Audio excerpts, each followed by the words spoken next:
All of you for this second webinar of EITHOS project.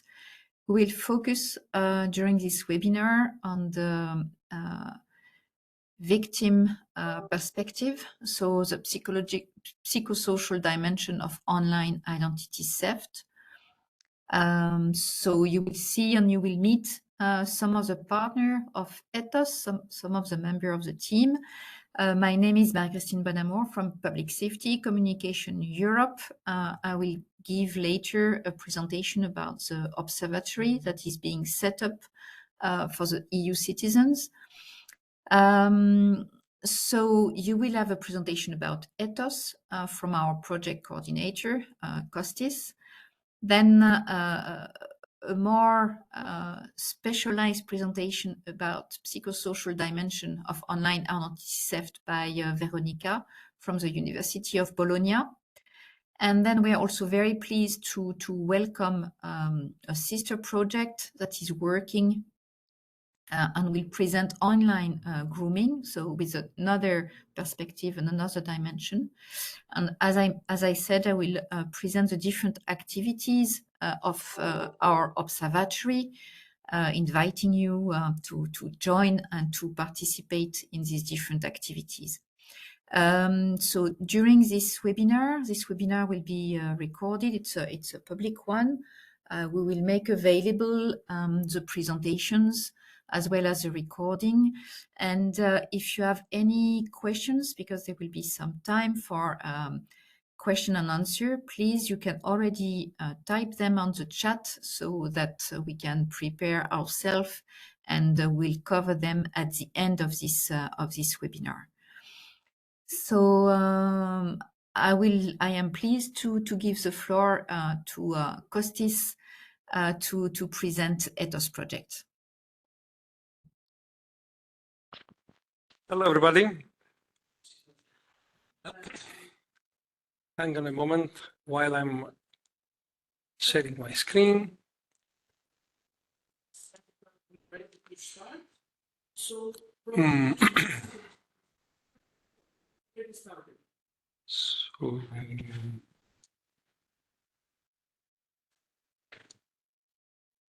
can you see it? Yes. But I think you cannot see the full screen version, right? It's not full screen now. No. Hang on a moment. Trying to figure out how this works.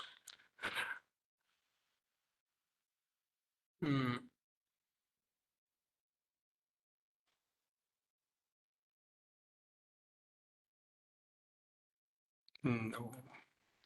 Okay, maybe I will just try and share the whole screen then.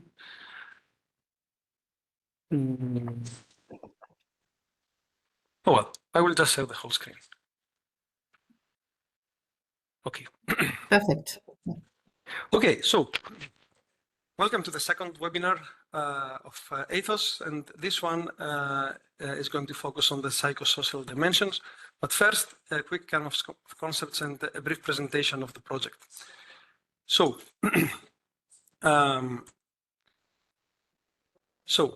I'm going to cover three things quite briefly. One is, what is identity theft? Second is, how can we counter online identity theft, OIDT for short? And the third one would be a brief presentation of partners and the timeline of the project. So, what is identity theft then?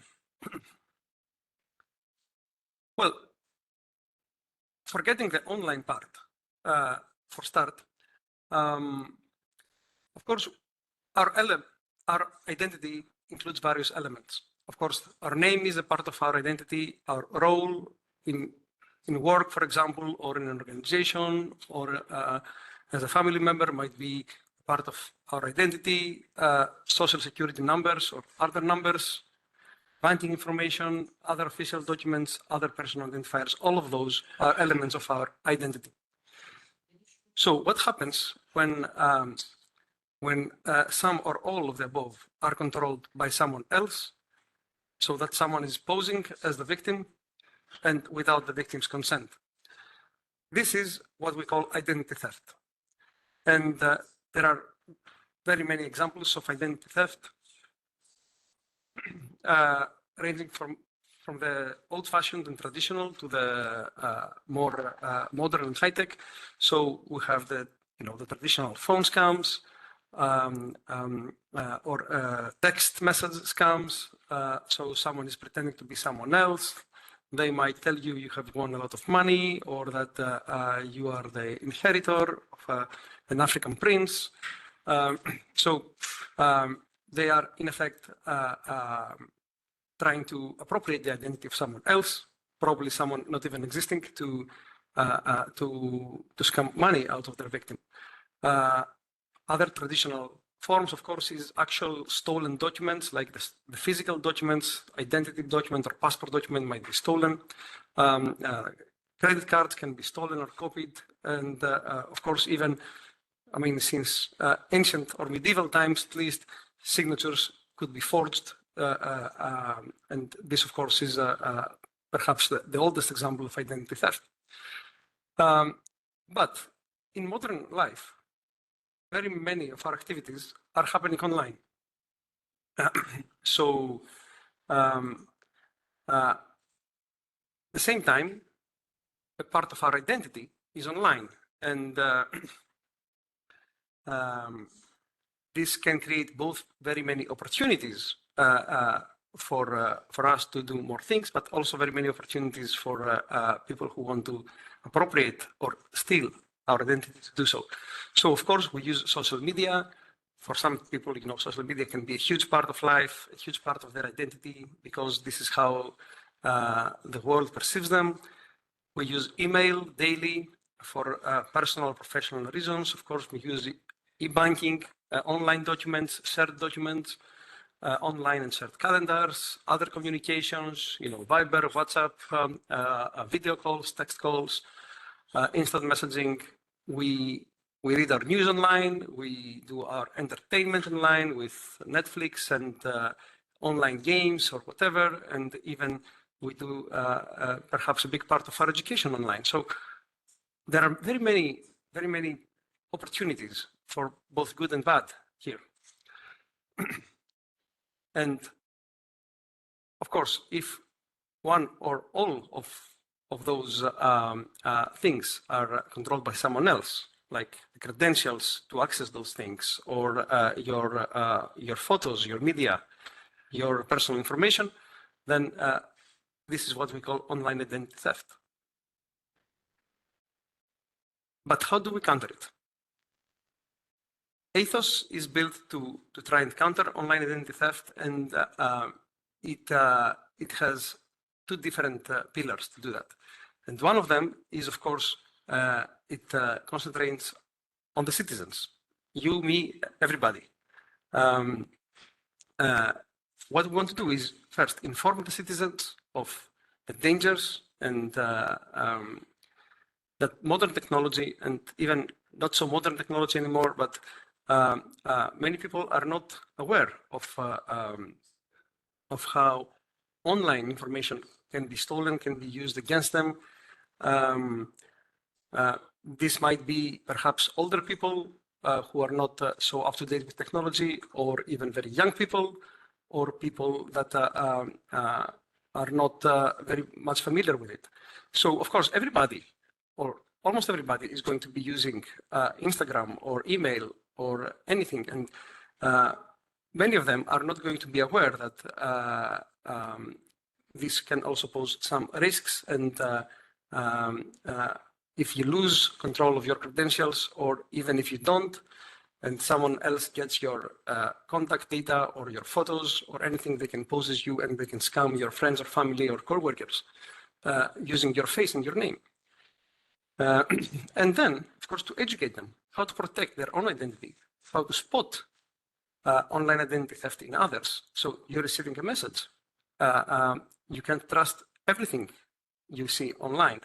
I mean, I'm sure it's the same for lots of people, but I can see it personally with my parents and my dad, who's about 70. He's like, oh, I have received this email and there's this link on it. And I clicked on it. I said, no, Dad, no, don't do that. You can't do that. And, some young people perhaps know that, but not everybody does. Then the other part of EITHOS is centered on the police. So I know that in very many cases, people don't actually go to the police for identity theft crimes, but A, they should, and B, identity theft crimes can be very, very important. I mean, it can be much, much more important than someone hacking your Instagram account.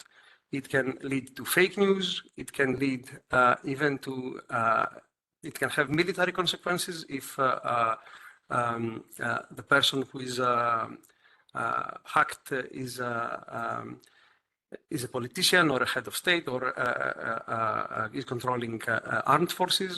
It can, I mean, it has led people to suicide because their online identity has been defamed and destroyed. So it is something perhaps that is not so usual at the moment, but society and also the police are catching up that it's something that is important and we should pay attention to it. But the police are going to face challenges in identifying these cases because technology is moving so rapidly that it's not always easy for anyone, including the police, to realize when something is fake, when something is hacked, and stuff like that. I mean, we have all seen it recently with this news about deepfake images of Taylor Swift that were making the rounds on the internet, and it is perhaps one of the most visible cases, and the cases that makes people in society realize that this can, I mean, this is not just science fiction, this can actually happen. And I'm looking at the photo and I have no idea if it's really a fake photo or a real photo. So we want to identify the challenges that police face and then we want to address them. And specifically, we want to focus on addressing challenges related to modern and high technology methods like deepfakes, which are getting more and more realistic, like every month. And also social media bots, which can create widespread chaos and misinformation on social media and the internet. And for this reason, we have 4 different paths of action. One, and this is the one that we're going to be focusing in this webinar, is the socio-psychological path. So what is the impact to victims in society of identity theft? It can have a personal impact or it can have a more widespread societal impact, eroding trust in online platforms and in interpersonal relations. And how do we support the victims? And are the support structures that are already here, are they enough or can they be improved? So this is one path of action. Second path of action is the technological side. This is the path that I was just mentioning, that we can help the police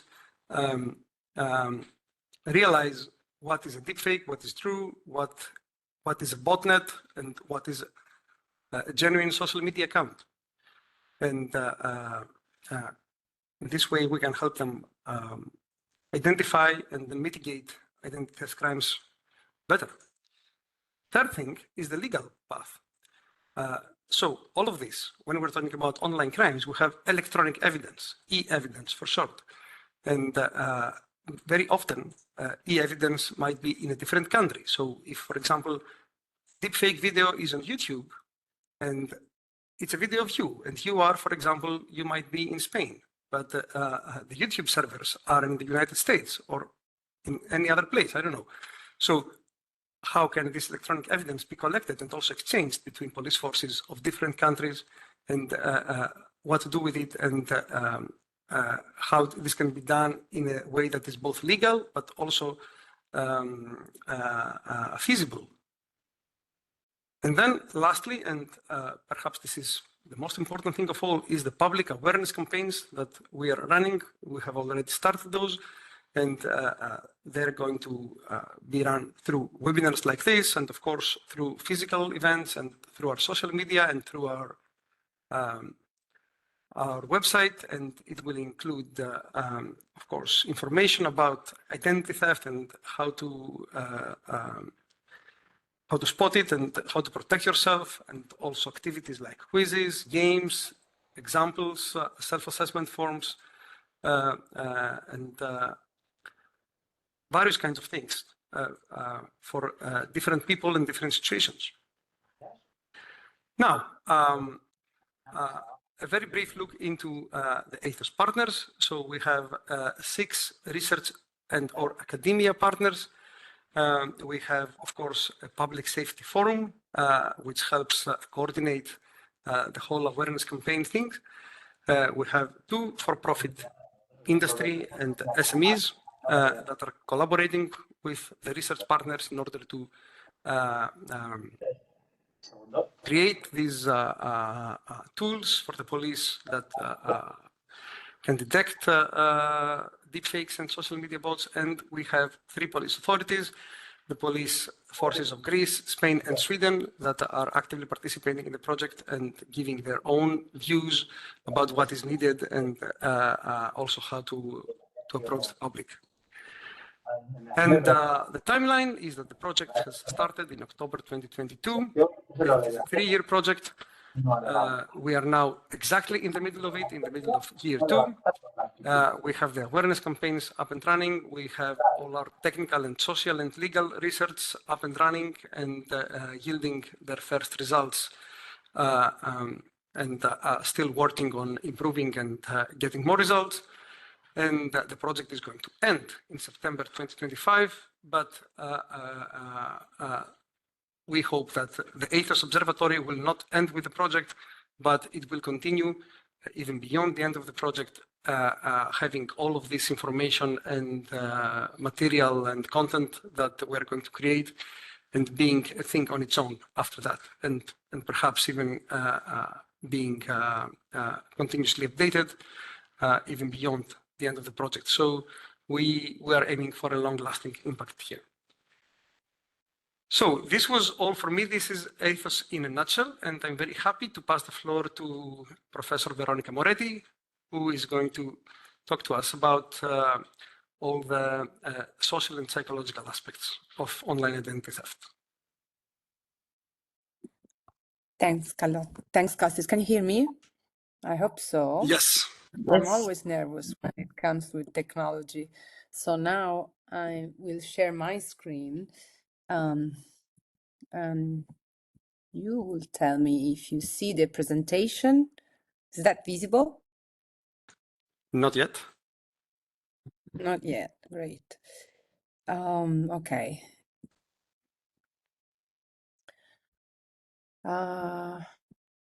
Okay. So let's try again.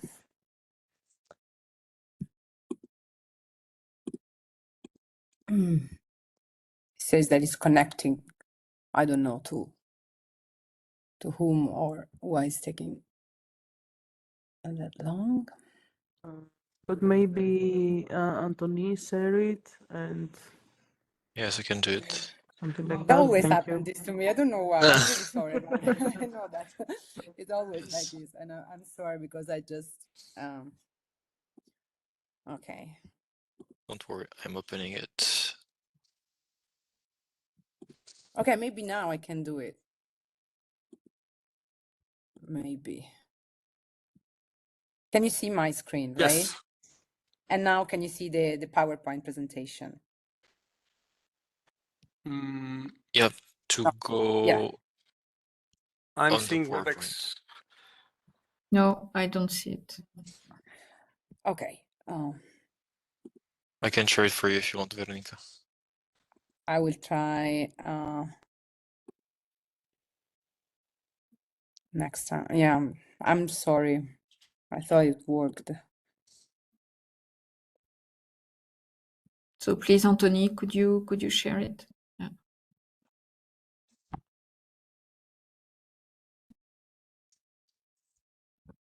Is that okay? No, it's not the Yeah. presentation.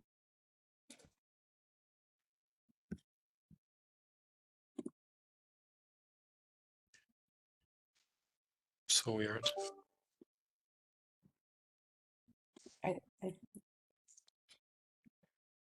Should I send it to you, or but it must be I have it. Okay. I don't know what's happening. Can you see it? Yes, yes. Okay, Now I can perfect. see it. And thank you. And I'm sorry. And also, of course, because I made last minute change it, and especially in this slide, because I added that my name is Veronica Moretti, and I'm from the University of Bologna.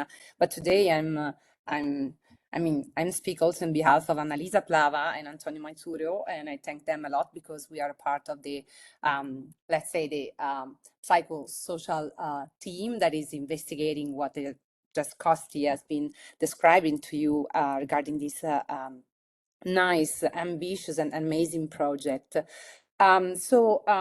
If you move to the next slide, you will see the presentation and the structure.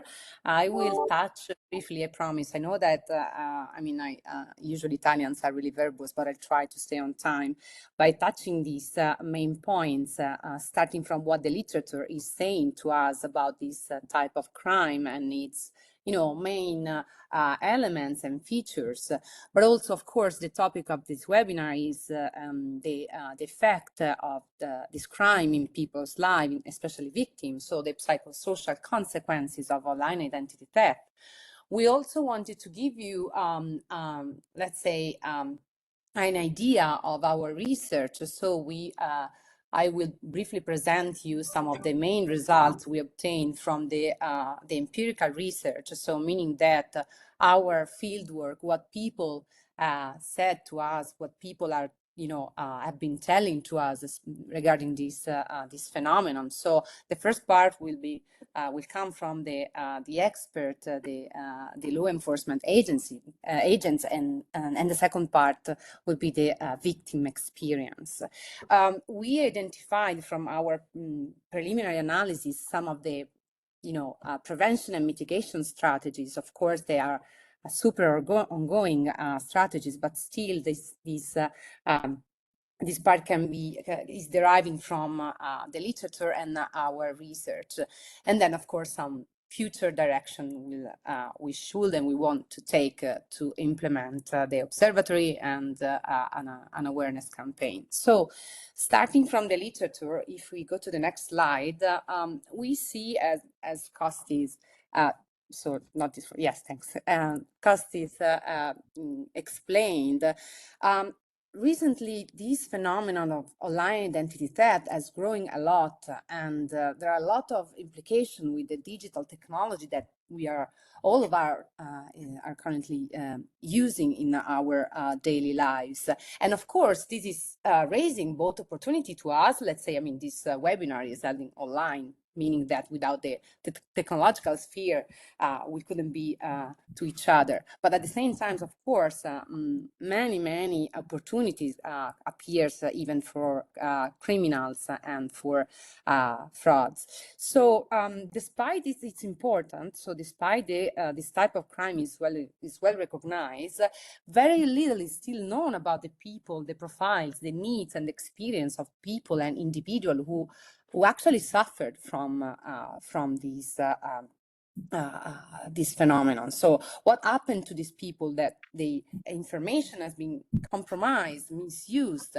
It's interesting because differently from other type of crimes, online identity theft is showing us a lot of resistance. So people, they tend to deny, they tend to minimize the negative experience because, of course, is a type of crime that in most of the case it implies our agency, so it requires our activity. So if we go to the next slide, we see that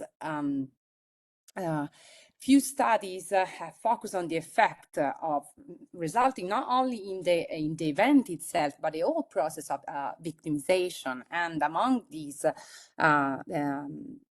studies, some authors saying that, of course, is the potential seriousness of this phenomenon is affecting millions of people worldwide, and is affecting not only the daily use of the internet or other type of activities, but the inner and emotional and physical spheres.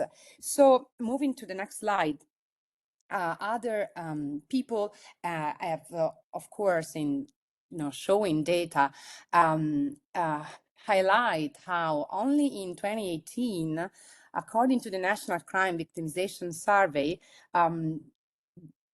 according like an estimate on 23 million of people reported that they have been victims of identity theft during the prior 12 months. For a monetary loss, as you can see, is a huge amount of money. So if Anthony can go to the next one. So what about these psychosocial consequences? So what is happening to these people? Of course, they can be profound and far-reaching, affecting victims in different levels, and understanding these consequences is absolutely crucial for developing, on one hand, support, intervention, but also like to raise awareness among people.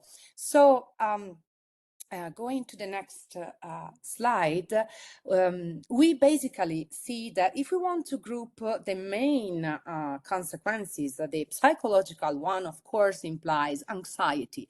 Victims often experience this significant stress. Of course, you find out that someone had, stolen your identity, so you became anxious about what the potential can happen to you, but also like the depression, meaning that since there is the path and the process is not a simple one, and sometimes it's taking a real long steps, you could you can start to feel like overwhelmed by this situation, and this could also lead to the PTSD, a post-traumatic stress disorder, because there is something that is more not even like personal, but also financial loss in your life, and this in the long-term run, of course, can make feel victims with some paranoia or mistrust, again, not only themselves, but the environment, the financial institution, and in most of the case, as we'll show you, even to the law enforcement agency. As far as concerned for the other consequences, so if you go to the next slides, what about the emotional aspect? Of course, you feel violated, so because you feel invaded because someone has just, is using your identity, and this implied a loss of control. So this a profound sense that your intimacy is still violating, and you cannot control this aspect anymore. And of course, it can be like emotionally destabilizing. As I was saying at the beginning of the presentation, this type of crime is different from others because at the same time you feel a bit, let's say, dumb. Let's say if you feel guilty because you say, "Oh my God, what did I do? Like it was my fault. Did I share some, particular information that I of course couldn't, and I shouldn't be able to share." So you feel this sense of shame and profound embarrassment, and that also can lead to a sense of anger and frustration, because of one way you put yourself as that was my fault, and this can be, of course, since in most of the case the criminal is not visible, is not someone that you will probably ever meet in your life. There's this sense of being anger and frustrated towards someone that you want catch. And regarding going to the next slide, the sociological consequences, consequences. Of course, there is an impact on your relationship because we live in a network, so this type of crime is not affecting simply our life, but also the networks that they are living with us, family members, friends, partners, other type of people that are living in our lives, and that, of course, they suffer from what is can be understand and a second type of victimization. But also there can be sort of like professional consequences, because most of the case, and according to the literature, these people may face repercussion in their job. They can lose their job. They can damage their professional reputation, and especially if the theft involves in their work-related credentials. So just imagine what this means and implies in your life is this, crime was committed first in your life, and second, having this type of repercussion.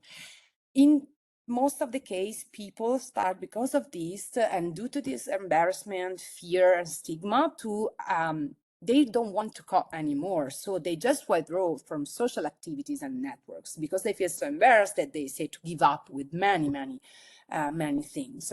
And of course, the financial instability, probably this aspect is the most famous one, let's say, because it's not only a matter of what you are losing in the immediately, but often what you experience in long term in terms of financial stability. So this, of course, is affecting your life.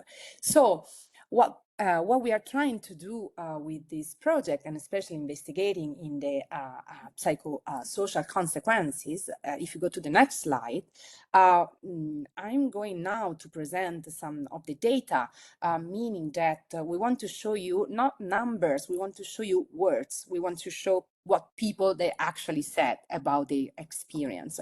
So the first part is related to the expert. So what are the impressions, needs, the consideration. Regarding the methodology, if we move to the next slide, and I want to especially thank Annalisa for this work. I'm sorry. We performed 43 structured interviews with victims, and you can see the geographical distribution of these people that they kindly accept to take part in this research. So we asked them different questions about the personal experience, and was anonymous, and was something we tried to create a safe space for them to answer to our question and to let them to give them the space and the opportunity to express about this topic, because again is also, as is difficult for a person like report the experience, it's incredibly difficult to ask to someone to share for a second time this experience. So we are really grateful to those people, and along these the victims, also 23 experts, they generous accepted to respond to our questions. And among the experts, we have different figures. We have psychologists, we have lawyers, we have, of course, LIAs, we have consultants of different type of, areas. And this was really important to us because it gave us the whole sense, the analytic view of the phenomenon. So going to the next slides, as I promised you, I won't show numbers, but I will show words. Each sentence that we reported in this presentation comes from it's our quotation from the exact words used by these people. So according to the expert, what they said that it's now different the sectors that have been involved in online identity theft, meaning that different type of data like financial, personal health have become increasingly valuable. So there are different areas that are under attack. And this is also possible because criminals are using new methods and new techniques. So they are, increasingly, and they are becoming more skilled in this sense. So it's important because the social engineering as a huge part, and it's really important to consider this aspect. If we go to the next slide, experts, they also confirm that this is really, really important, that this phenomenon, this crime can affect anyone. And this is really relevant because we tend to think most of the time that the people go under this crime or this experience are usually people, like the elderly or the super young people, but it's not, in fact, because the risk exposure, as Kostis was saying, that the increasing use of digital tools and the online presence is exposing us to this type of crime.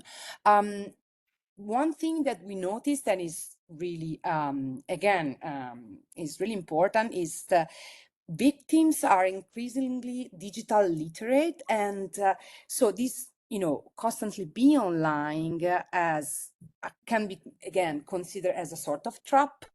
Other consequences, if you go, Anthony, please, and if you move to the next slide, we say that if you are a person that you consider yourself as, you know, a professional, literate enough to serve the web, then the stigma you will perceive, the shame you will have, and the sense of embarrassment will be stronger in you, because you have the again, remember the loss of control. Is this the case? So the victimization is perceived like really, you know, higher way if you victims are they perceive themselves enough skilled to stay on online, and at the same time. The younger are very often the criminals behind online identity theft, because and this is of course is not surprising us, what we call the digital natives, they have more skills compared to others. So going to the next slide.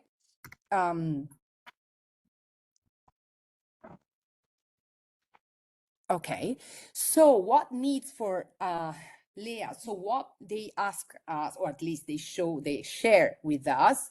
First, the cooperation with victims is crucial. So is the online identity theft is not only related to a material loss, but again, it has a huge psychosocial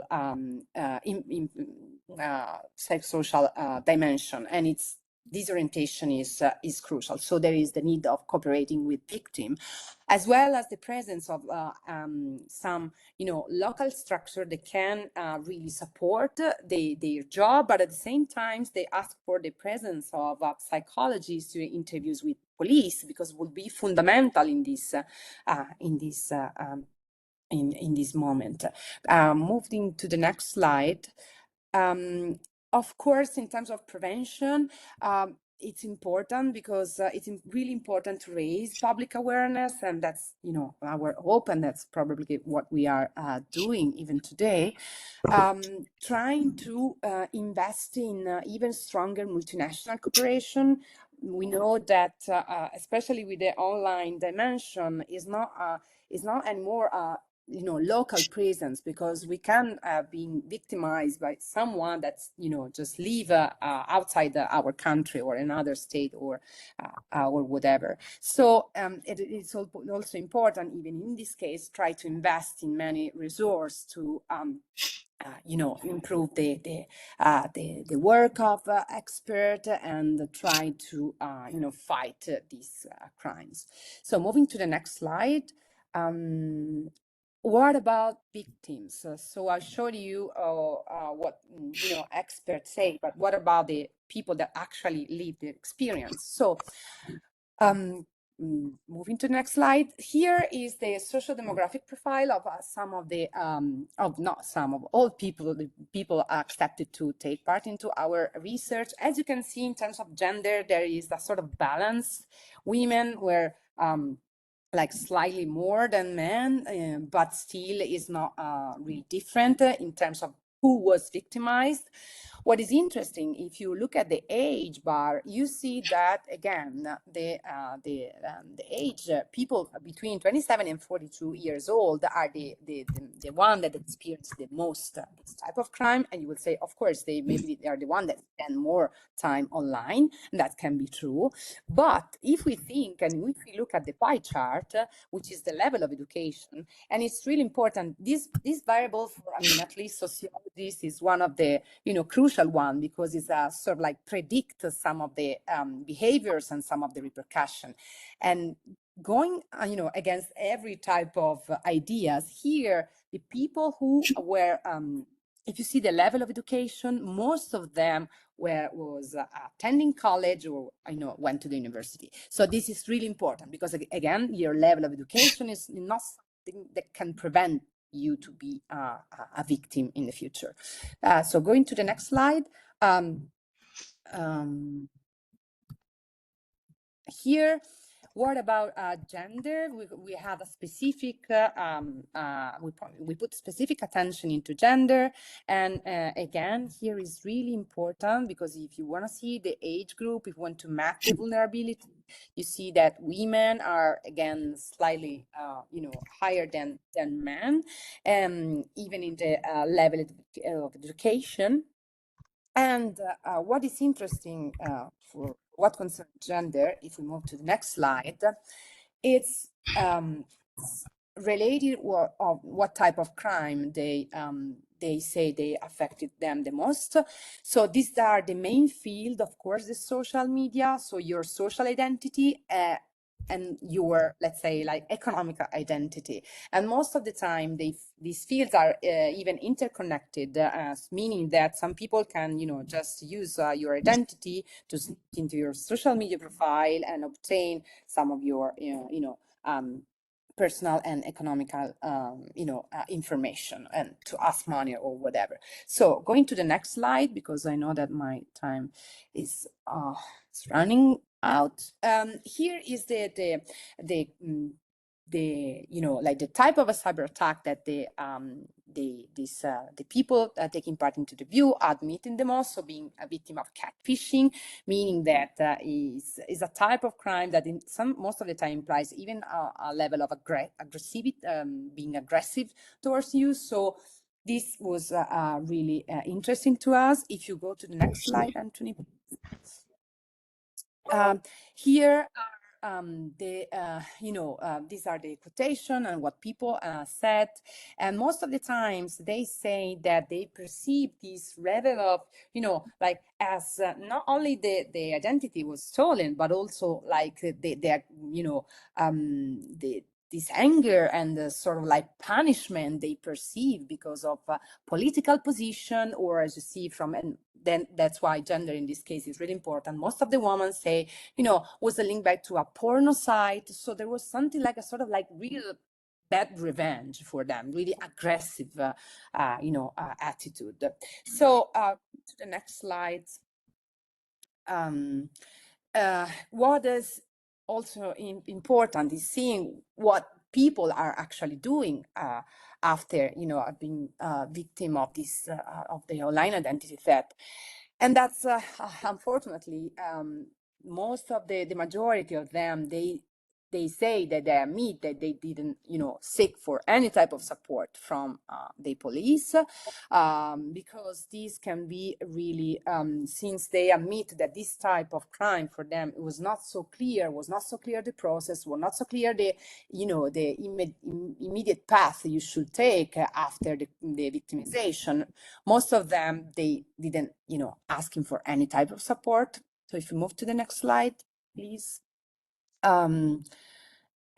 It's really interesting because this is the pie chart showing you the support that at least the victim perceive.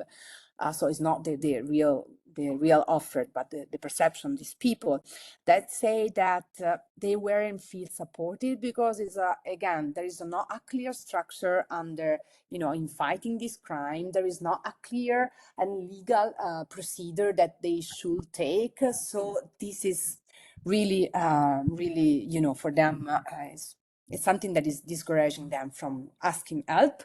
So going to the next slide. Again, here, the main practical consequences are, of course, economic, but don't forget about the reputational one. But moving forward, Anthony, here they confirm what literature is saying about the many psychosocial consequences, the one I showed it to you.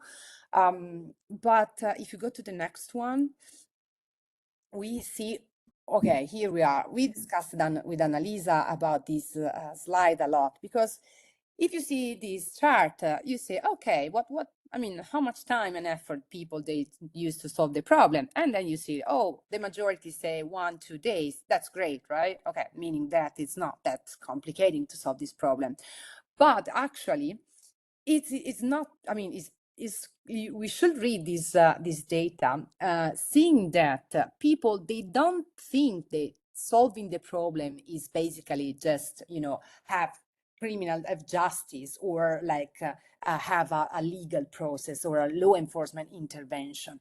They perceived as to solve a solution, to solve the problem, like small activities, like I recover my password, my account, I close my account, I recover it, or losing money. So they see like small stuff to solve their situation, and this of course is misleading because this is not an accurate way to solve the problem. So going to the next slide,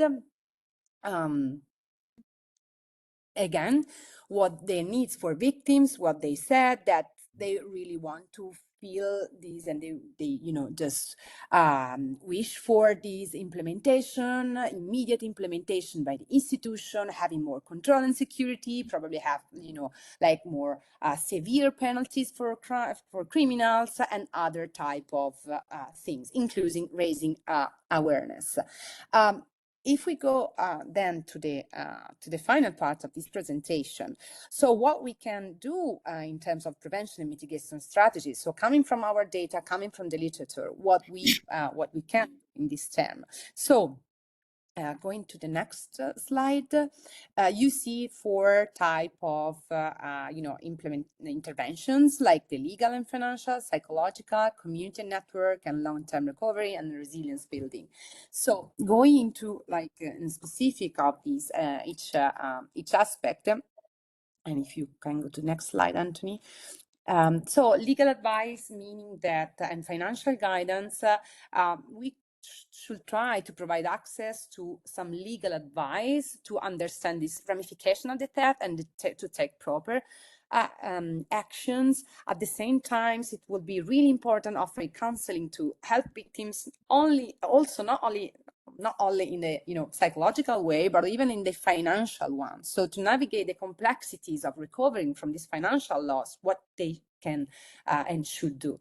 So going to the next slide. Of course, encouraging the use of counseling service, that's important, because we should think not only in the the individual itself and as a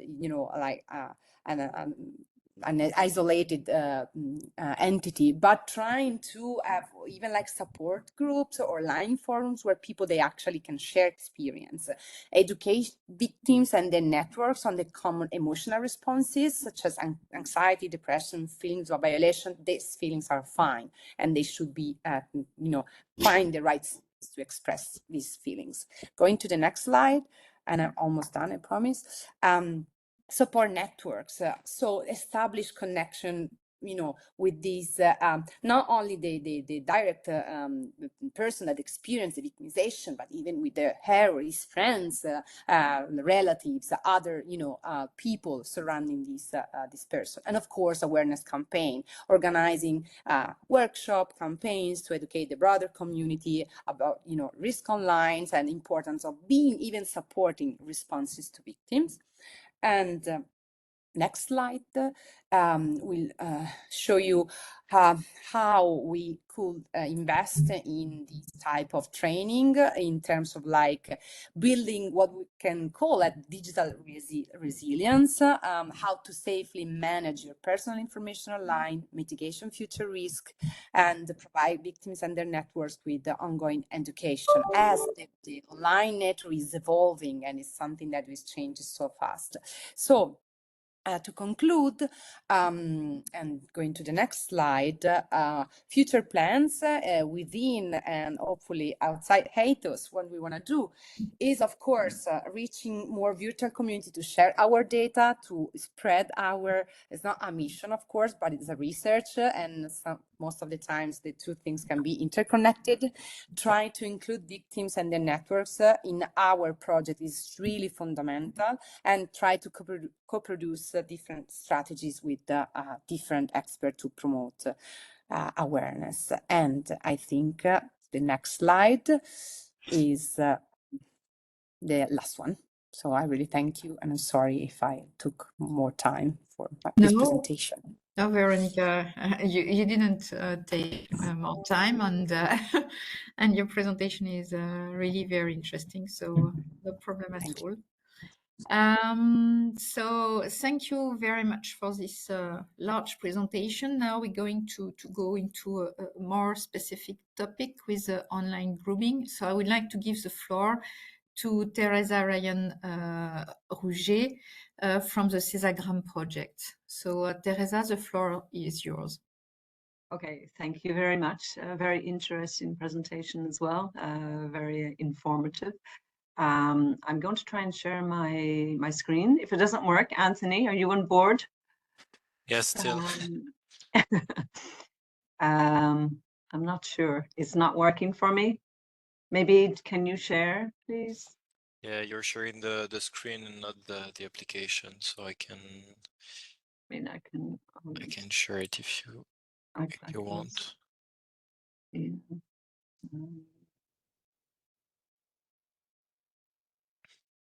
Yeah, it might be easier, it might be quicker. Mm-hmm. Okay. So let me just switch the presentation. Swap.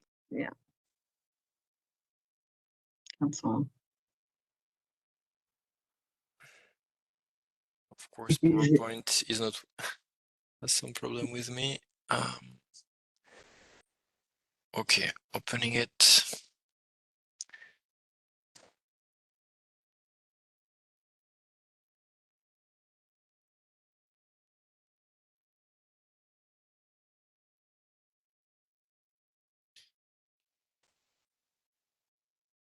I don't know why I'm struggling with opening the file.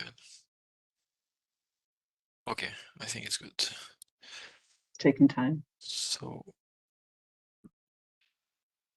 here we go. How long do I have? 20 minutes? Yes. Do you mind making it on full screen? Yeah, good afternoon, everybody. My name is Theresa Ryan-Rouger. I'm project coordinator for a project called CESAGRAM. And CESAGRAM basically means it's a comprehensive European strategy against grooming and missing, but it's very much a focus on technology-assisted grooming. Next slide, please, Anthony. So it's a European Commission funded project. It's a 2-year project. We are now currently in year 2. So it will finish in December 2024. Next slide, please. And Anthony, there's actually 11 consortium partners. It's quite a big consortium and quite a short timeline for the project.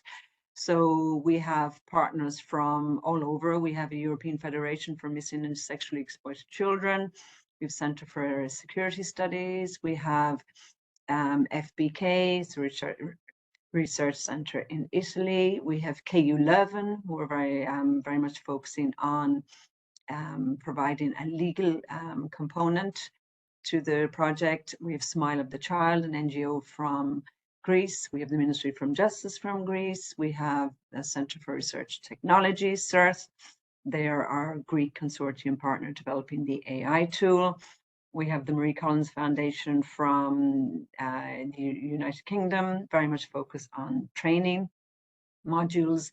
We have the Hellenic Police from Greece. We also have Missing Persons Family Support Centre. So basically, we are an amalgamation of law enforcement, NGOs, research, and child protection expertise and legal expertise. So it's a very broad-ranging project.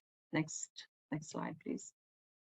So CESAGRAM aims, the focus of CESAGRAM is to enhance the understanding of the process of grooming, and more particularly how it is facilitated by technology and how it can lead to child sexual abuse and missing cases.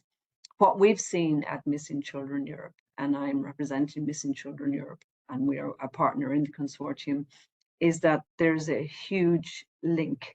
We have established from our hotlines a very clear link between grooming and missing children, or vice versa, children who go missing and are subsequently groomed. And because there's so little research on this topic, we actually developed, we wrote CESAGRAM in 2021, 2022, and then of course the European Commission confirmed that we were going to lead on the project as of January 2023. Next slide, please. So if you look at CESAGRAM, we're looking to identify the key risk indicators of grooming, along with the relevant legislation and regulatory framework, pinpointing good practices and, of course, potential barriers. You just need to. We're also looking to design, so CERTH, one of our Greek consortium partners, are looking to design an AI-based tool that will facilitate the prevention and detection of grooming content online. And of course, we're looking to enhance the operational capabilities of the end users. And in this particular instance, it's the Hellenic Police in Greece. We have a massive research component. CESAGRAM is a huge project, a very ambitious project, and year 2 is proving to be a very interesting part of CESAGRAM because we're actually achieving a lot of our aims and goals. In the research component, we're looking to establish the links between missing and grooming, because as I said earlier, there's very, very little information on this, and we're really pushing to develop the existing knowledge of prevention, of course, and responses. We're also looking to develop tools and material to increase the understanding and awareness of not just young people, but also their carers, parents, or any other adults involved in sensitizing or educating young people about grooming. The Marie Collins Foundation are doing a really, really good job of training frontline professionals. The ethos of their training program is to train the trainers. So that's happening currently. We're currently looking to train individuals in Italy and then subsequently in Greece. It's a 4-project country on paper. We have Lithuania, Greece, Belgium, and Italy. But as I will explain, we have been really pushing the boundaries and looking to establish this as very much a European project. So as part of the training and awareness tools, we are looking, and it's going to be showcased at the end of the month, we're looking to develop and create an education and digital resource to enhance prevention, awareness, and protection for young people aged 11 to 14.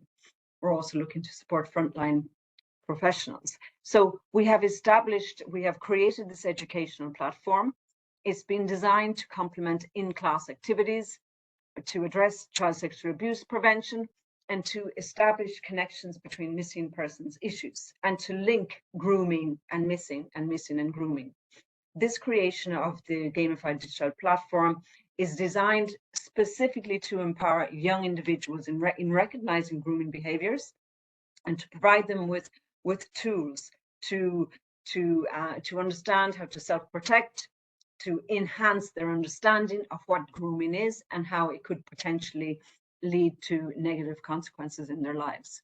We're also setting up training programs to facilitate the exchange of knowledge, sharing of experiences, and of course, as always, promoting best practices among professionals in the field.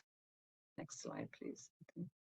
So as I said, we're working on our co-design activities at the moment. It's very exciting. We've developed a lot of co-design workshops with CESAGRAM, Smile of the Child. CESAGRAM is our Italian partner.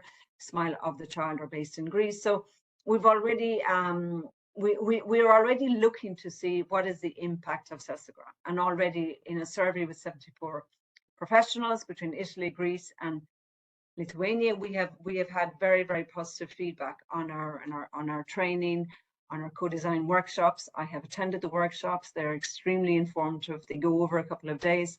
So it's already proven to be quite successful. Next slide, please.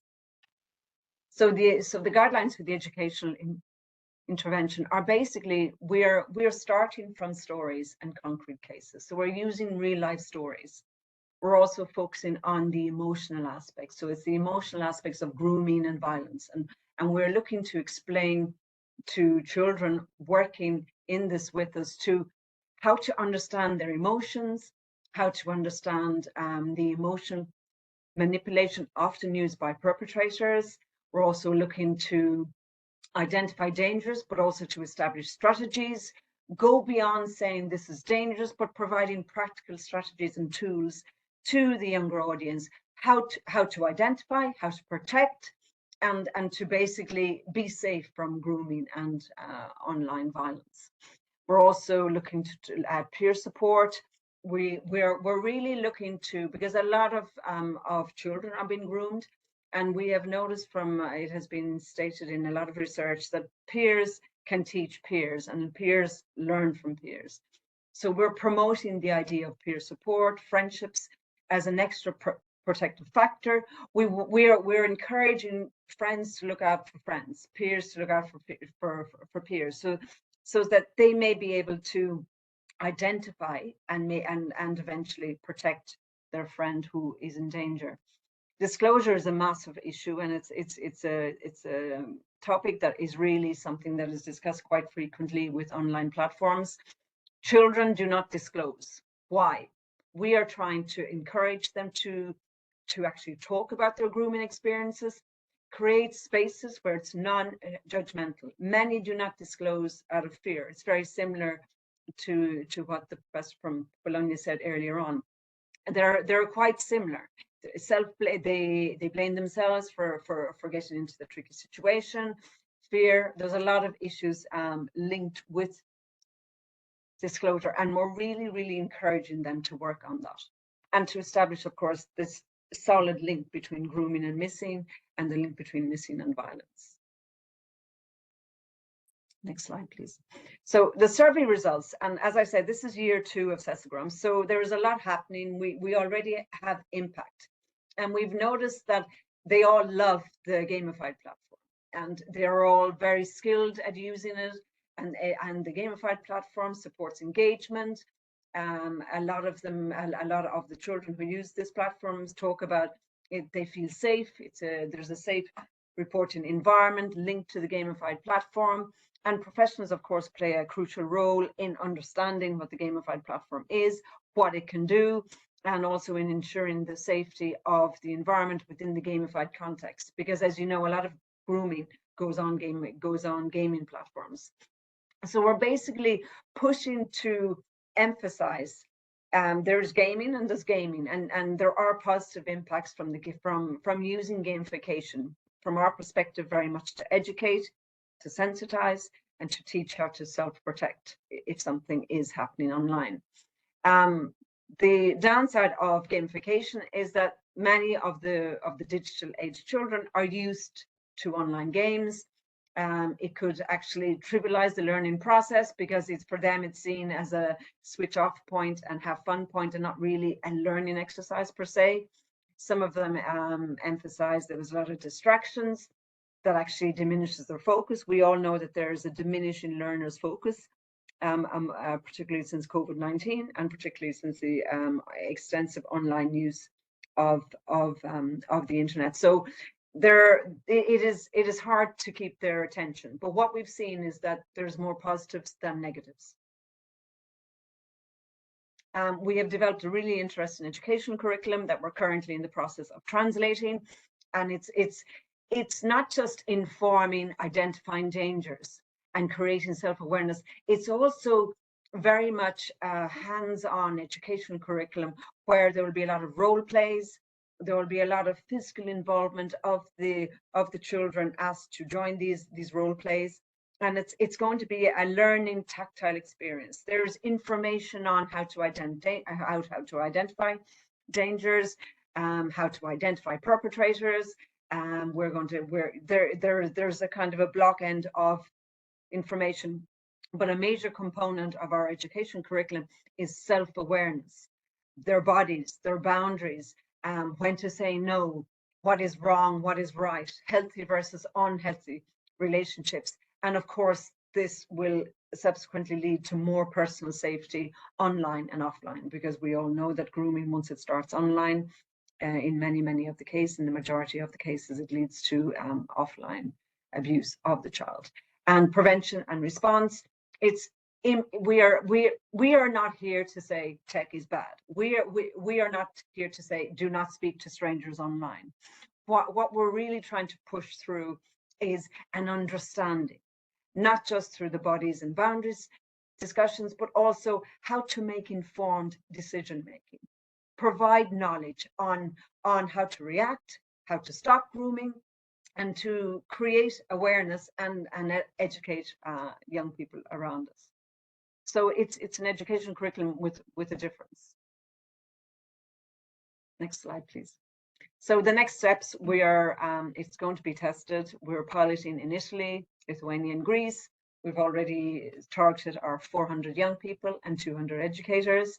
We will also be working with professionals, with the Marie Collins Foundation. Again, impact is very, very important within CESAGRAM. It's train the trainers. If we train 40, if the Marie Collins Foundation, if they're training 40 individuals, then we are encouraging them to go along and train 40 more individuals, because impact and education is something that we're really focusing on within CESAGRAM. We also carried out, and I will do this very, very briefly, it's very interesting because we also interviewed survivors who experienced grooming and missing. So they're survivors of online technology abuse.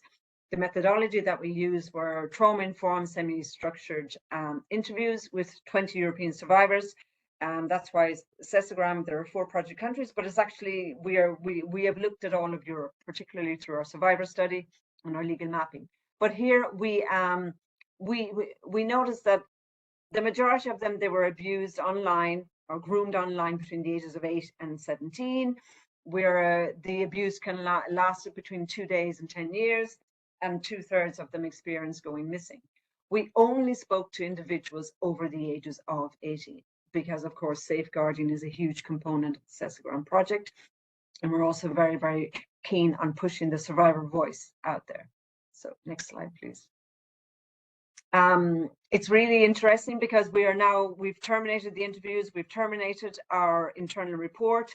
This will be published in May, and we're also going to use the recommendations provided by the amazing survivors in the interview process on, we will create 4 advocacy fact sheets in the 4 project languages, and we will push to speak about grooming, how to combat grooming at EU level, how to make change in a legislative fashion.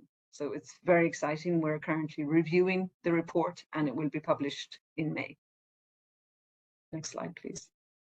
So what do we find? And I will go through this because I'm aware of time. Facebook was the most common platform to be used, followed by Skype, Instagram, Omegle, and Snapchat. Basically, all social media platforms are potentially dangerous environments for grooming online. And we, from our studies, we've seen 19 platforms were pointed out to us. However, platforms change, names change, but the most consistent ones are Skype, Instagram, Omegle, and Snapchat. Next slide, please. And what did we find? We found that the grooming tactics were very much, the groomer would initiate contact, display a huge amount of interest in the child or in the adolescent or in the minor, and compliment them, develop trust, develop a solid relationship with them, and then move on to desensitization. And many of them within a very short space of time. I mean, the shortest example of grooming is 17 seconds. What we've seen, it can take up to 3 months for a groomer to groom, but they jump quite quickly in, particularly since COVID-19, they jump very quickly into asking for nudes, asking for photographs. So it can be quite a rapid process. But because of the digital age generation, because of the digital sphere that they are living in, many of them consider them friends within a month or even after 2 weeks, because the groomers manipulate and they tell them secrets, and they create this whole environment of secrecy that prevents the child from reporting. So we go on to the next page. We can, I've given detail. We don't really have time for this, but basically they display interest in the children. They flatter them. They show their caring. They give them lots of attention. Next page, please.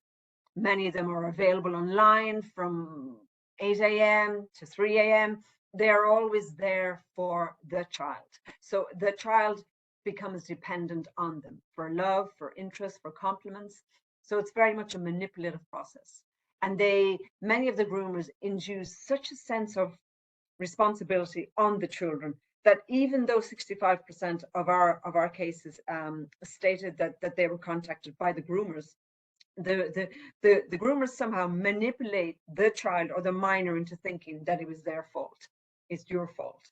You are talking to me. So it creates this overwhelming sense of guilt, and of course leads to maintaining the secrecy of the relationship and not reporting. Next slide, please. So a lot of the we found that a lot of the individuals, the groomer initiates contact, and they ask to meet the person in person. They can go missing from days to weeks to months. Sometimes children run away from home to escape being blackmailed by the offender. Again, this is sometimes when parents discover that the child has been groomed. So they've been groomed and they run away. And sometimes children run away from home before experiencing grooming because of various societal factors. And then this creates a very vulnerable scenario for them to be groomed. Next slide, please. So I will run through this quite quickly because CESAGRAM, as I said, is quite a big project. Generally speaking, 80% of the participants reported grooming to the police. So there is a very important role for police within that whole grooming system of groomers grooming children online. And police, particularly female police, have always displayed a non-judgmental and victim-friendly attitude, and very relaxed interview process. So it's quite important for law enforcement to be made aware of that. Next slide, please. As I said, there are 3 different impacts, quite similar to the presentation earlier on. Emotional, many feel guilt, self-hate, anxiety, depression. Behavioral, leads to self-harm and attempted suicide, sadly. Many are engaged in antisocial behavior, some engage in risky sexual behavior. And social, it alienates. The manipulative force of the groomer is that he alienates the victim from their families, from their friends, from their school. And then, of course, following up from this grooming experience, many experience a lot of difficulty in building trust with others. Next slide, please. How am I in terms of timing? So basically, you can skip on from this. I can jump straight into. But basically, we're pushing for more research, awareness, increased training, and we really have seen a need for parents and caregivers to be educated and sensitized about grooming, because many do not know. So we have put in as a key part of our education curriculums signs for the parents, caregivers, guardians to indicate that there is something wrong with their child, that they could potentially be groomed online. So that's something that's very important that has emerged from the survivor interviews. Next slide, please. So we are also developing a very interesting AI tool. Again, we're looking to monitor online spaces to gain relevant material. We're using a process of a linguistic analysis towards the detection of grooming, and we also have a risk assessment for decision support. So what we're basically doing at the moment with the Hellenic Police, who are our end users for the AI tool, they have recommended that we work with Twitch and YouTube. Twitch is a gaming platform. Everybody knows what YouTube is. So we are testing the AI tool with the Hellenic Police at the moment. And it's going to be very, very interesting because the Hellenic Police have been very much informing us in how to develop the AI tool, what's necessary, the language, because the AI tool is going to crawl the internet and find words or phrases that could potentially indicate that a child is being groomed. So it's going to be a very important tool once we get to the end of the project. Next slide, please. So this is our, we call it the CESAGRAM solution. This is what our dashboard will look like. As I said, our content is going to come from the web and social media platforms, as I said, Twitch and YouTube. Next slide, please. So what we're really looking, the purpose of the AI tool, as I said earlier, is prevention and reaction. So the AI tool is going to crawl the open web. It will not go into private platforms for obvious reasons because of encryption. One of the banes of our life really is the fact that all social media platforms are pushing for encryption. Encryption has increased grooming. Encryption, it has pushed offenders to move from the dark web to the surface web, because they all, 100% of the grooming conversations begin on open online platforms, and then they move into private conversations. So the AI tool is very important because we're looking grooming behaviors that are found commonly on online platforms, including gaming platforms, and it's going to assist the end user, in this instance the police, how to prevent potential harm. Next slide, please. So as I said, we're going to web crawl, we're going to monitor social media. Next slide, please. So we're kind of looking, we are developing a lexicon, we are developing language, and we're going to look at the development of our AI tool. We're going to process it through a multilingual textual content from the online sources. So we're going to look at the named entity recognition. We're going to look at people, places, products. We're going to look at the sentiment analysis. We will also be looking at emojis. A lot of groomers use emojis to explain how they're feeling, and it's part of the grooming process. So we're also going to look, this AI tool is going to assist us in analyzing what's happening in the early stages of grooming through emotional analysis. We have highlighted 6 emotions: happy, surprised, sadness, anger, fear, and disgust. And then what the police, the end user, will do is they will take all of this information, they will analyze the information, and then they will be able to inform us on the language that's used by groomers, how they groom, and how quickly it can move from early introductory phases to solid online grooming, like asking for nudes or asking to meet offline or whatever. Next slide, please. So as I said, we are going to, I've actually already said this. So we are looking to estimate the risk of grooming behavior over time. And the AI tool is going to, CERTH, we have developed an early warning system so that there will be an early warning. It will flash on the end user screen, or the Hellenic Police screen in this instance, and that it will inform the police of the very strong probability of grooming behavior. So it's so the CESAGRAM solution involves this warning, but it's literally a warning that will pop up on the end user screen about the grooming. Next slide, please. So as I've said, I've already mentioned, it's a CESAGRAM dashboard. It will deliver alerts and warnings for grooming behavior, as I've said. Next slide. So yeah, so that's our AI tool in a nutshell. I can answer any questions that you have, but I'm obviously aware of time. CESAGRAM, there's a huge legal and ethical aspect as well. So what we've done is we have done a legislative mapping of 6-7 EU countries, looking to see what exists on grooming. Next slide, please. And based on this legislative mapping, we are very much looking to see what's out there, what's missing, what can member states, what more can they do to prevent grooming through the criminal justice system. So we're currently working on recommendations that we will use for advocacy at EU level. We will translate them into the 4 languages from the 4 project countries. So it'll be spread all across Europe, trying to target MPs, member states. This is what's missing. Your country does not have the necessary legislation to protect your children, and here are our recommendations for you moving forward. Next slide, please. So as I said, we have looked at all legislation. We've looked obviously at the Convention on the Rights of the Child. We've also looked at the 2011 European Directive, the Lanzarote Convention.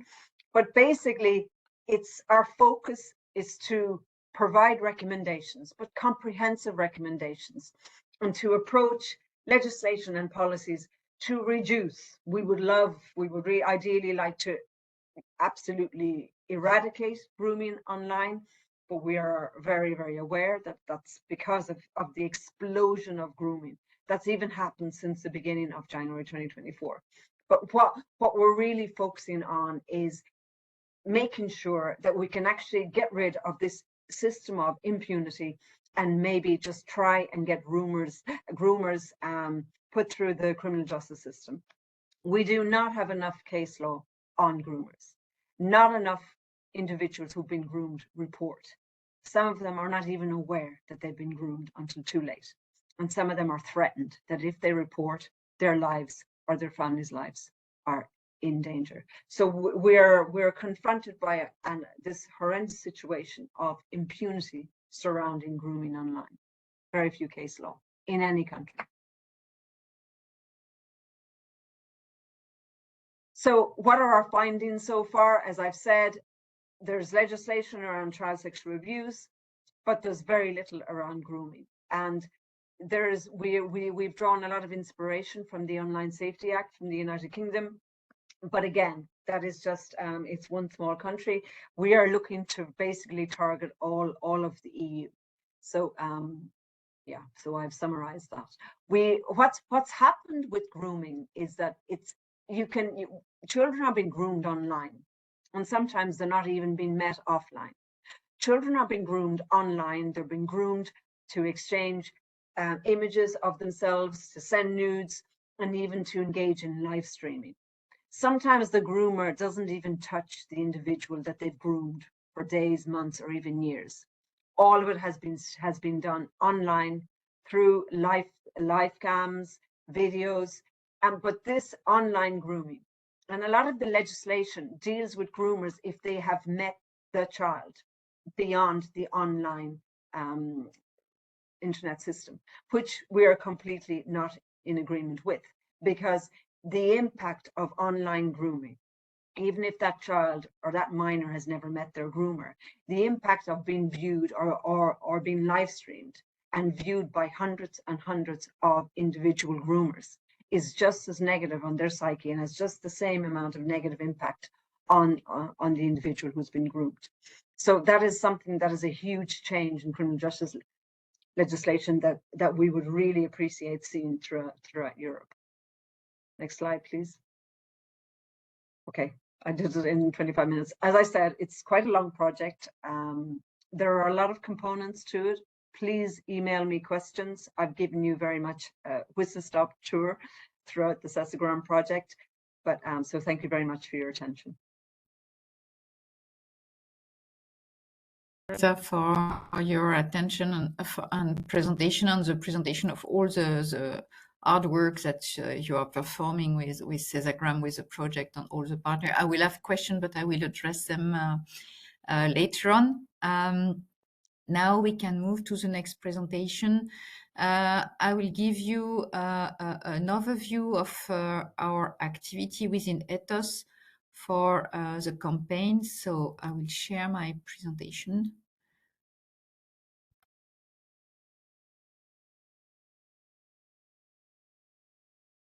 And hopefully it's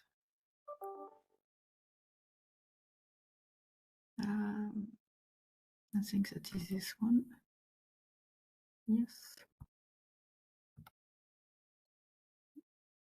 Do you see my screen? Yes. Yes. Okay, good. Okay, so I will present the EITHOS Observatory and the activity we are conducting. With this webinar is open to all citizens and interested parties. So our observatory, that is one part of the EITHOS project that is public and for the citizen. I think that some elements were already mentioned during the past presentation. The online identity theft related intelligence is available, but divided in many online places. Imagine, we cannot see when you pass the slides. Oh, so it's blocked because it's. So I can share it. Could you do it? Yeah. Okay. Okay. Then I will stop Yeah.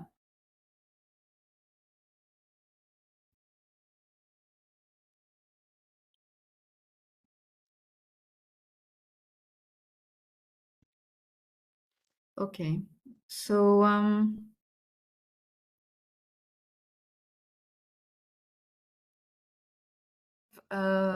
information that is available, but for the citizen, it is very difficult to find the appropriate information when they are in need of this information.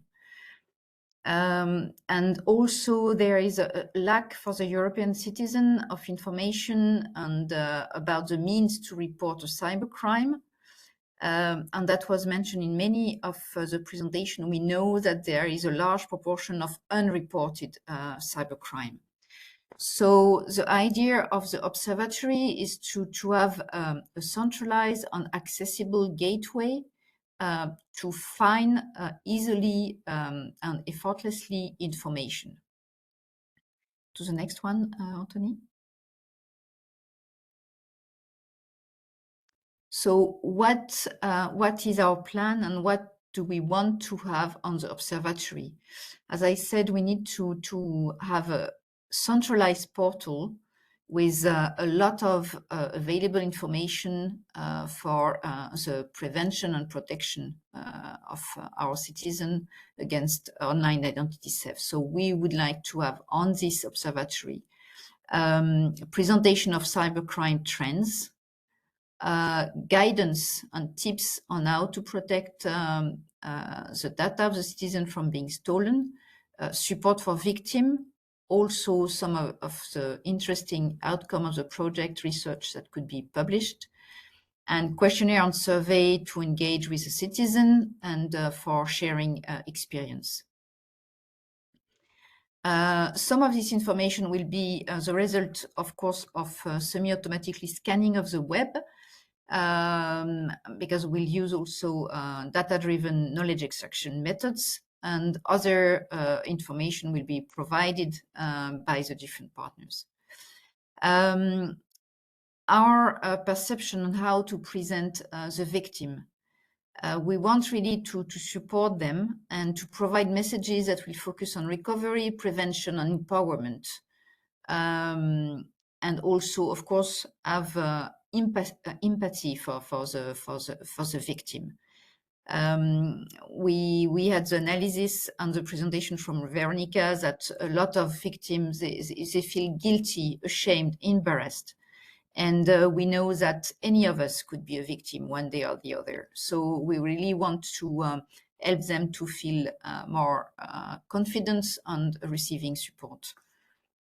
Next slide, please. So we will do different types of activities through the 2 remaining years of the project.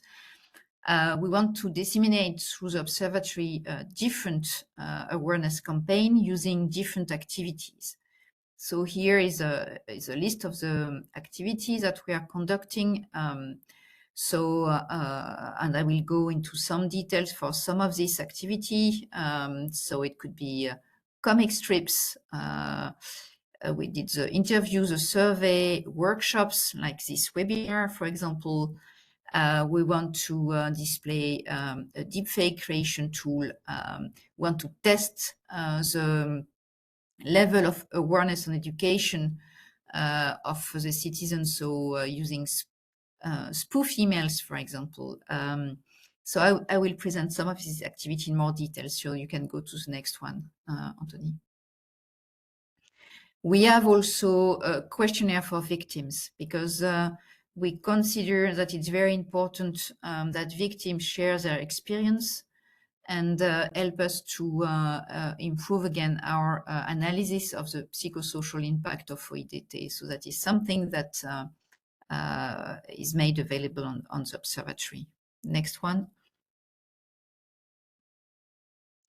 Of course, there is a big part of the observatory that is dedicated to educational articles to present different views on these trends and the different techniques that are used by the fraudster. So there will be articles more related to law enforcement, so some research, some industry, or psychosocial dimension.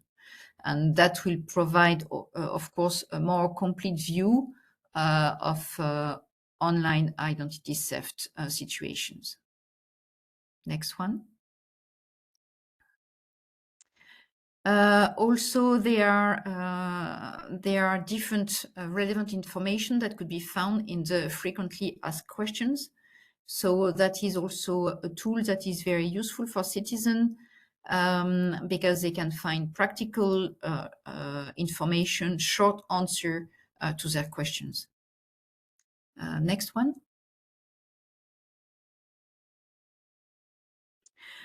Of course, we want to make the website attractive, and we'll have a very simple tool to create a deepfake so that the visitor could be made aware of the potential impact of deepfake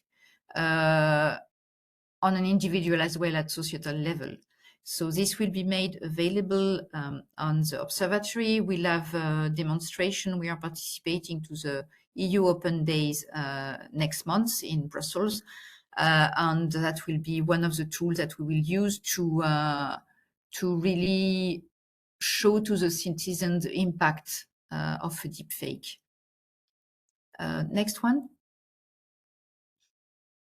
So we are working also on role-play games and simulation. So, I mean, most of you know what is a role-play game, but the participants take really the role of fictional characters and immerse themselves in a simulated world of scenario. And these games often involve storytelling, problem-solving, and decision-making.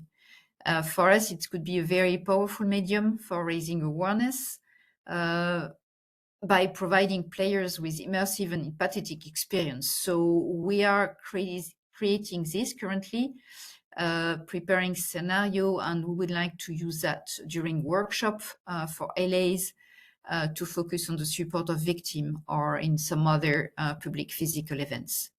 Because of course you need people who will help you and guide you when doing these role-play games. Next one. Also, we are preparing for this event in May, but after we're going to continue that, a series of quizzes with interactive assessment to test the awareness level of the participant. So they will be tested on some hypothetical situation or with scenario related to a specific topic or theme. And they will be asked to make decision or choice. And they will receive, of course, the outcome of the results. So I think it's a good educational means because people could start to test their level. And after having read some information or having participated in some events, they can test themselves again and see if they are better prepared, in fact. And so we really want to create this helpful tool for the citizen to feel more confident about their level of awareness. The next one. So that is an example of also the news that we are relaying. We are also, spreading information about the different cases of deepfake that are on the top of the news. Kostis mentioned some cases with Taylor Swift, but that is also something that we are relaying because there are a lot of attention at the moment about deepfake creation and all the risks related to that, and we are also disseminating this information. The next one. Yes, so join us. I mentioned a few events that are coming up. We will be present in Brussels and interacting with the citizen on the 4th of May in the Berlaymont building in Brussels. That's a democracy village. And we'll be holding a stand there with a lot of interactivity with the visitor. It would be really to defending your digital identity. So if you are in Brussels, you are more than welcome to come and visit us. Next one. Yeah, and I wanted to, because I could not share my presentation, so I'm really sorry for that. But I wanted to say that we are not working independently and knowing everything. So we are looking really for cooperation, and we want to create synergy with existing activities because there are a lot of things that are already there. So we want to have links with other projects. I mean, today during this webinar, we are very pleased to have CESAGRAM with us. We want to work with national or European associations. So we have been in contact with Consumer Association, Association for the Protection of Children, Banking Association against scamming and different frauds. And of course, in our project, we are working with law enforcement authority, and some of them are conducting also prevention campaigns. So we really want to build on this experience and expertise, see what is working for which target groups, and how to, to work with all the different stakeholders to relay information or to organize joint activities. So please contact us if you are interested, if you have ideas, or if you want to share your own activities so that we could see all together how we could contribute and cooperate. And I think that is the last one. Yes. So please really visit us, contact us, and if you have ideas, suggestions, we are very happy to listen to you. We are now coming to an end of the presentation, so it will be time for Q&A. So if you have any questions, you can ask them in the chat. I will have one question to Theresa. So I will shoot first. Yes. So yes.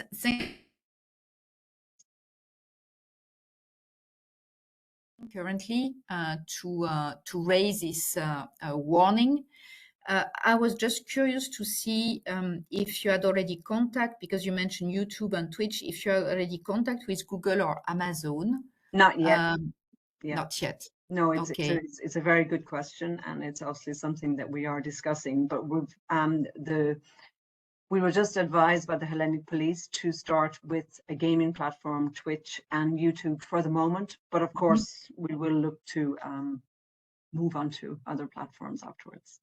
Yeah, okay. And Snapchat as well. We're also talking to Snapchat. They're in terms of the work that we do here in Brussels, we're also part of the EITHOS group. We're looking to raise awareness as well. So Snapchat are quite interested in working with us on developing campaigns on raising awareness of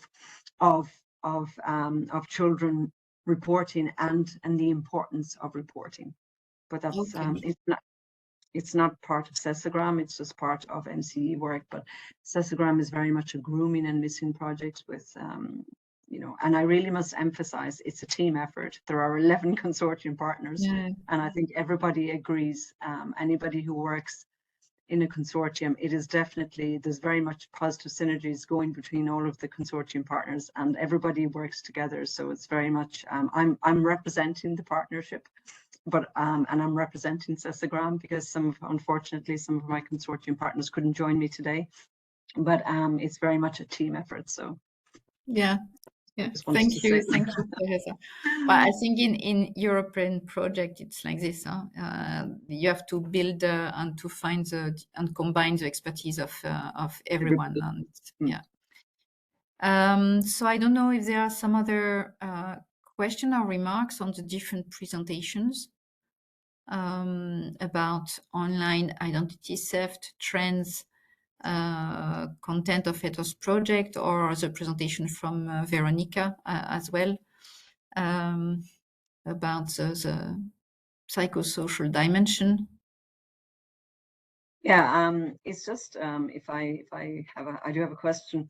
What was very interesting from my perspective was the similar psychosocial dimension for the lived experience experts or the survivors who participated in the interview, in the semi-structured interviews in CESAGRAM.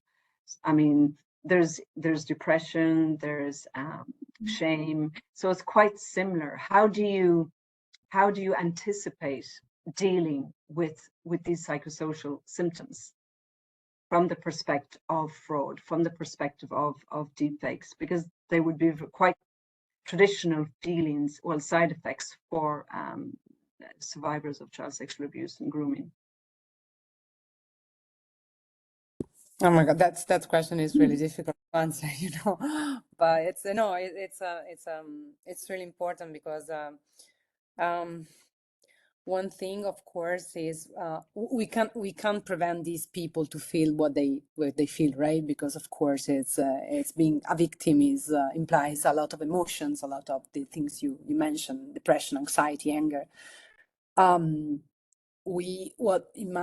our vision, I would say we can do is like the educational level is really important. So first, like, try to give them, empower them again, and try to not, once the crime has been committed, try to provide them a space, a safe space, a space where they can feel that they can share what they happened to them and to their networks, in terms of preventing things, educating, raising awareness, of course, are the keys. It must be difficult, in my view, since this type of crimes entails the online dimension. It's really difficult. Maybe, I don't know if it's your experience as well, Theresa, but it seems that, now you're mute. Could we work together on the gamified platform, for example? I mean, CESAGRAM has invested heavily in the AI tool, in the gamified platform. Is there anything that we could do to cross over, so that in order to educate, education and prevent, it's very important to your project as it is to ours, but is there any way we could share our knowledge and work together and see if we could just help each other out to inform and to lead to prevention, of course? I'm just thinking. I'm sure that we could have this discussion and see what type of joint activity we could do together, because as you said rightly, there are a lot of similarity, of course, with the impact on the victim and the feeling of the victim. So yes, so we can continue this discussion, Theresa, with pleasure. Okay, thank you. There is also in the chat, I see another question. Do you have any contact with law enforcement agency to disseminate EITHOS at a European entry point on the issue of online identity theft and fraud, particularly for victim of prevention? So maybe I can start to answer this, and Kostis, if you want to add things. So as I mentioned, in EITHOS, we have already 3 law enforcement agencies with us from Spain, Greece, and Sweden. So they are really contributing to the project. We are working with them very closely. We have also some activities that are dedicated to law enforcement agency with some training as well.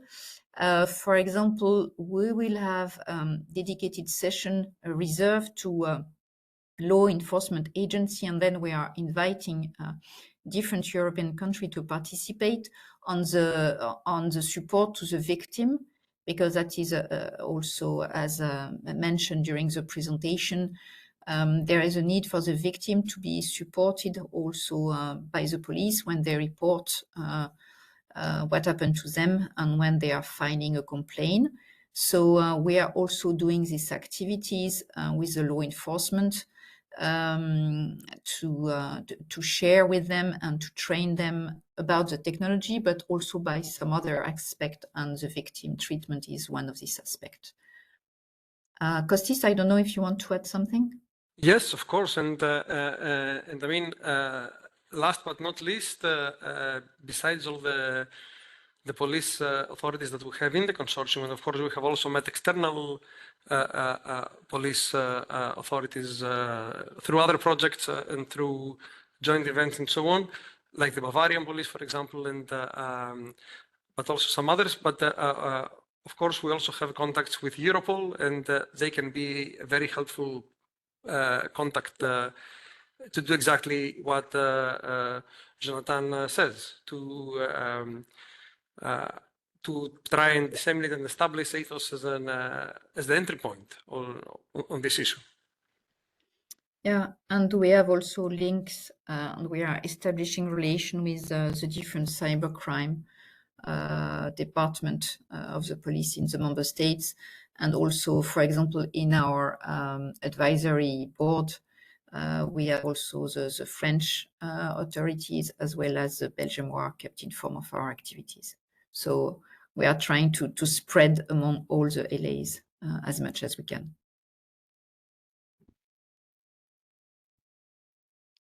I don't know if there are some other questions.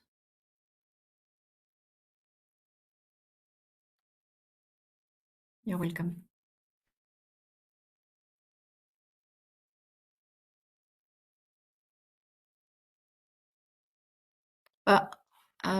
I don't know, Kostis, if you want to conclude, but from my side, I would say that I hope that this webinar was interesting for you. We are going to organize other webinars on different topics and with different focuses, so you will be all informed. If not yet done, you can follow us, register for our newsletter, follow us on social media. And if you have ideas, comments, really do not hesitate to contact us, because we really want to use your experience, expertise, and idea. So thank you very much for your contribution. And a big thank you to all the presenters of today. Thanks a lot. I wish you really a good end of the day, and very happy to have run this webinar with useful information. Yes, thank you all so much for attending. Thank you, of course, to Veronica and Marie-Christine and Anthony for presenting, and thank you so much to Theresa, because I mean, I found your presentation super interesting and helpful, because I mean, obviously I know the work done inside EITHOS, but I didn't know your work, so I'm very glad that I do now. Pleasure. Anybody who has any questions, please follow it up with on my email. No problem. Thank you very much for inviting me as well. It's a real pleasure to have presented CESAGRAM today with you, and I really appreciate the time that you've given us, because it's obviously a project that speaks a lot to a lot of people, but particularly to the CESAGRAM consortium. So we just wanted to make sure that it has impact, and the more that we're provided this opportunity to share and to work with other projects like your own, it's a real pleasure. So thank you very, very much. It's very much appreciated. Thank you very much for your presentation. And just before we close this webinar, participants will receive a link with a presentation. So